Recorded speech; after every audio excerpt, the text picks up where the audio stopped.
2시간 전에 마감한 트레이더가 생생하게 전하는 글로벌 마켓 리뷰 델타원입니다. 이 영상은 멤버십 대상 게시판에는 일찍 올라간 내용인데 오늘 제가 목 컨디션이 안 좋아서 녹화를 할까 말까 하다가 그래도 녹화를 하는 거라서 그 점 양해하고 보셨으면 감사하겠습니다. 자, 우리 증시와 유럽 증시는 하루 종일 하락한 음봉이 나왔어요. 미국 증시는 반등 시도가 있었지만 오후장에는 결국 다 눌렸죠. 자, 그렇다면 시장 하락 전환일까요? 음봉을 쳐맞았다 하더라도 과감하게 코스피 선물 롱을 잡기 시작한 이유, 그리고 아직까지는 시장 하락을 두려워하지 않는 이유를 이야기하겠습니다. 그리고 매번 변동성 이야기를 하는데 대체 왜 그렇게 변동성에 집착하는지에 대해서도 이야기해 보겠습니다. 먼저 아시아 세션 갑니다. 우리 증시는 갭다운이 나왔지만 생각보다 갭다운 폭이 크진 않았는데요. 외국인들도 초반에 현물을 매도하긴 했지만 선물은 반대로 매수하기도 하는 등 일방적 하락세가 나올 상황은 아니었습니다. 오전 9시 10분경에는 외국인들이 선물 매도 아니고요. 매수가 1,700억이 넘었는데요. 사실 그 정도가 나오면 최소한 횡보장이지 하락은 아닐 수 있었는데 시장에는 두 가지 문제점이 있었던 것 같아요. 첫 번째는 지난주 금요일에 지나치게 변동성을 눌러놓은 것인데요. 워낙에 변동성을 눌리다 보니까 오늘은 지수가 장중에는 얼마 하락하지 않았음에도 불구하고 변동성이 꾸준히 상승해서 V코스피 지수가 12포인트 중반까지 올라왔습니다. 재미있는 것은 외가격 변동성보다 등가격 변동성이 상승한 것인데요. 이런 걸 배가가 올랐다고 하죠. 배가는 이 근월물이 되기 전에 마켓 메이커의 영향을 받거나 또는 근월물이 거래되는 초반에 많이 움직이는데요. 만기에 가까웠을 때 민감하게 움직이는 감마와 달리 배가는 이 방향을 맞추는 것과 관계없이 옵션 포지션이 손익을 매수냐 매도냐 거기에 따라서 변화시키기 때문에 수량 관리를 하지 않는 투자자들에게 종종 준엄한 심판을 내리는 그릭스가 됩니다. 가령 변동성이 더 죽을 거라고 생각하되 혹시라도 주가 하락이 나올 것 같아서 콜 매도를 와장창 잡고 풋 매도는 조금 잡았다. 그런데 실제로는 주가가 하락해도 배가가 살아나면 콜 매도 이익은 얼마 되지 않아요. 그리고 풋 매도 손실만 엄청나게 커지죠. 그래서 야 이건 뭐지 하면서 1차로 터지는데 그 다음날은 주가가 다시 반등합니다.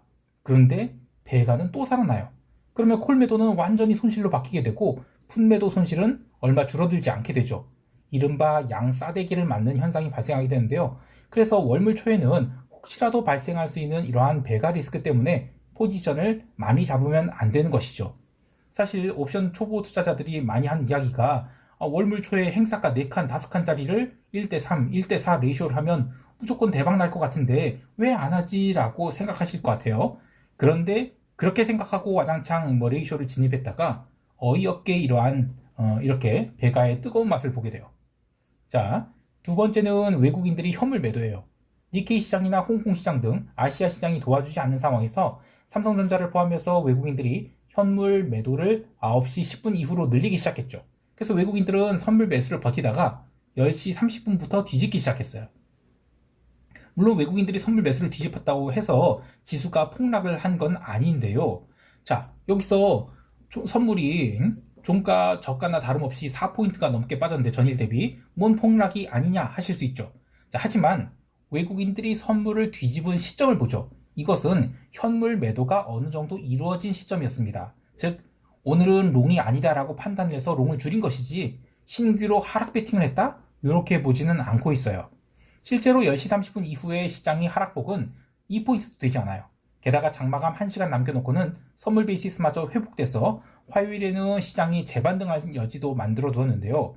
이 같은 외국인이 3,800억 현물 매도 그리고 선물 매도 1조가 절대 적은 것은 아니라서 눌림이 나왔지만 저는 신규로 하방을 보고 외국인들이 숏을 잡지 않았다 이렇게 보고 있어요. 옵션 시장에서는 직전에 설명한 대로 변동성 증가가 두드러졌고 전일 지나치게 대량의 풋옵션 매도가 쌓였던 부분이 어느 정도 환매가 되었는데 이는 롤링 다운이라고 볼 수는 없고요. 매도 미결제가 과도하게 풋클래스에서 많아서 단순히 그냥 손절을 한 것 이 정도로 보고 있어요. 콜 클래스에서도 마찬가지로 델타 맞춰서 신규 매도가 나온 건 아니고 그냥 오늘은 반등이 어렵다 이런 관점에서의 외가격 콜 매도만 어느 정도 쌓였는데 이 또한 추세 하락을 노린 매도는 아니라고 보고 있습니다.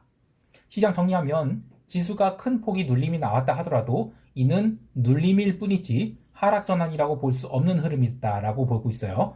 저는 멤버십 게시판에서 언급했듯이 12월 말 코스피 선물에 대한 롱 포지션을 쌓기 시작했는데요. 이번 주와 다음 주에 걸쳐서 계속 롱 포지션을 쌓아갈 계획입니다. 이제 유럽 세션을 넘어갈게요.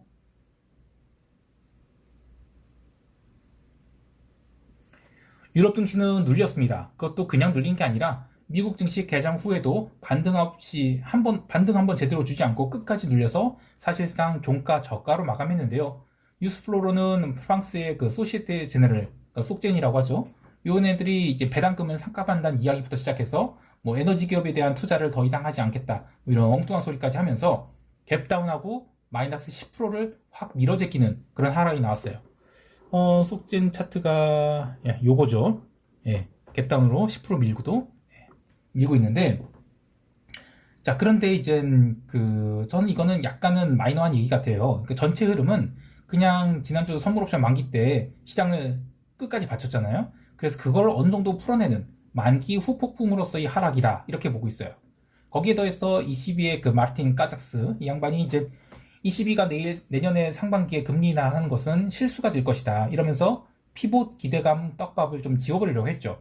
그래서 미국 국채는 별다른 변동이 없었지만 유로존 채권은 약간의 하락으로 마감을 하였습니다. 통화시장에서는 뭐 통화선물 만기도 있고 별다른 뭐 무게 있는 경제 지표가 없었어요. 그래서 위아래 등락만 하다가 말았는데요. 그래도 달러가 조심스럽게 꼭지를 치지 않았는가, 이런 기대감이 살아나기 시작하는 것 같아요. 물론 이 달러 꼭지 베팅은 FOMC와 BOJ 모두 끝나는 다음 주에 들어가는 게 맞다라고 보는데요. 뭐 그 부분에 대해서는 제가 나중에 자세하게 이야기하도록 하겠습니다. 상품 시장에서는 장중에 사우디 장관이 발언 등 유가를 출렁이게 한 재료들이 있었죠. 그런데 유럽 세션 마감 후에 유가가 제법 크게 빠졌어요. 하지만 뉴욕 마감을 앞두고 기름 급반등했죠. 유가가 아무리 꼭지라고 여겨질지라도 고가에서 일봉상 아직까지는 한 번도 작은 음봉 나오지 않고 있어요. 그래서 이런 상황에서는 함부로 꼭지를 논할 수가 없습니다. 마침 지난주 원유 재고 증가에 유가가 눌렸던 것을 그 다음날 모두 말아올렸죠. 그래서 이번 주 원유 재고에 대한 시장 반응을 보고 그 다음에 꼭지를 논해도 되지 않을까 합니다. 자, 그러나 전반적으로 시장은 아직 추세를 망가뜨리려는 그런 매도 안 나오고 있다고 봐요. 또 유가에 대한 차익 실현도 안 나오고 있다라고 보고 있습니다.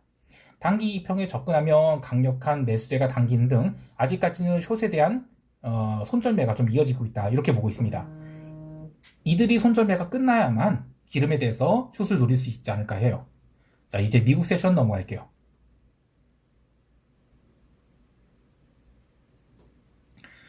전일 미국 시장은 오전장에 애플이 강세가 두드러졌습니다. 초반에는 엔비디아도 갭다운하고 테슬라도 눌린 등 시장의 흐름이 부담스러웠는데 유럽과 미국은 확연히 다른 움직임을 보였죠.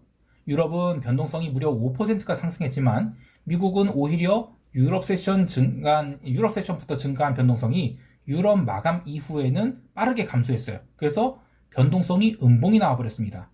특히 이 오후장에 나스닥이 도루묵 윗꼬리를 만든 상황에서도 변동성은 하락을 했는데요. 이것은 미국 증시가 상승한 이유가 중국의 아이폰 15 그 수요가 탄탄하다는 것, 이렇게 설명하기보다는 그냥 미국이나 유럽이나 선물 옵션 만기 후폭풍을 겪고 있는데 유럽은 버텼으니까 그냥 밀어낸 거고 미국은 미리 밀어냈기 때문에 버텼다, 이렇게 보고 있어요. 그 외에는 시장에서 유의미한 방향성을 확인할 수 없을 정도로 아주 좁은 진폭 내에서 하루 종일 움직였는데요. 어제는 특히 원데이 변동성이 10포인트조차 넘기지 못하고 마감했죠. 장기 변동성도 모두 음봉으로 맞았어요. 이렇게 변동성이란 건 한 번에 뜨는 게 아닙니다.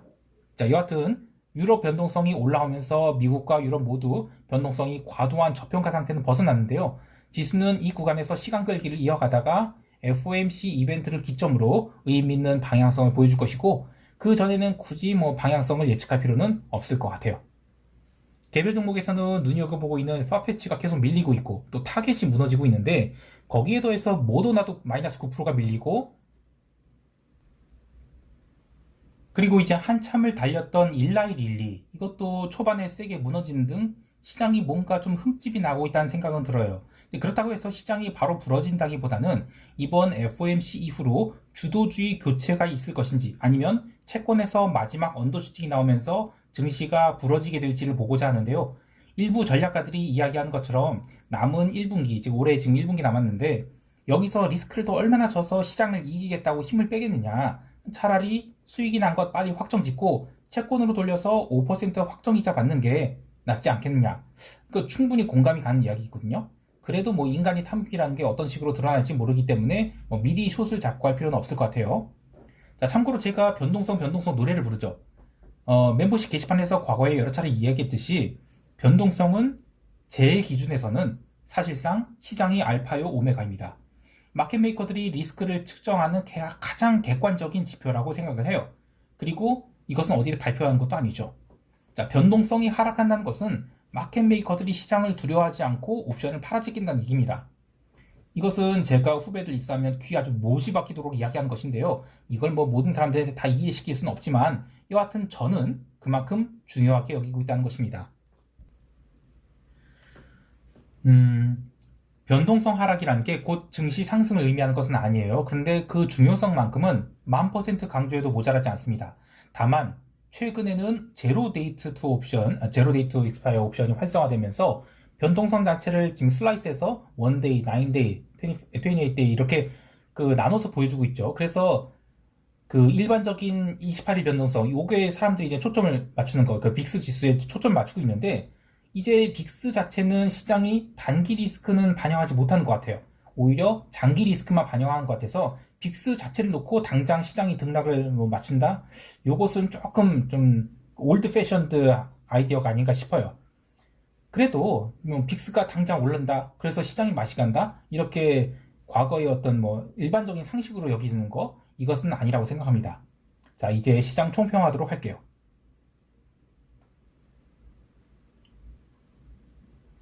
전일이 시장 움직임에 대해서 저는 뭐 옵션 만기 후폭풍으로 정의하고 있는데 우리 시장도 추가 하락이 나온다면 저는 또 롱을 애드할 계획입니다.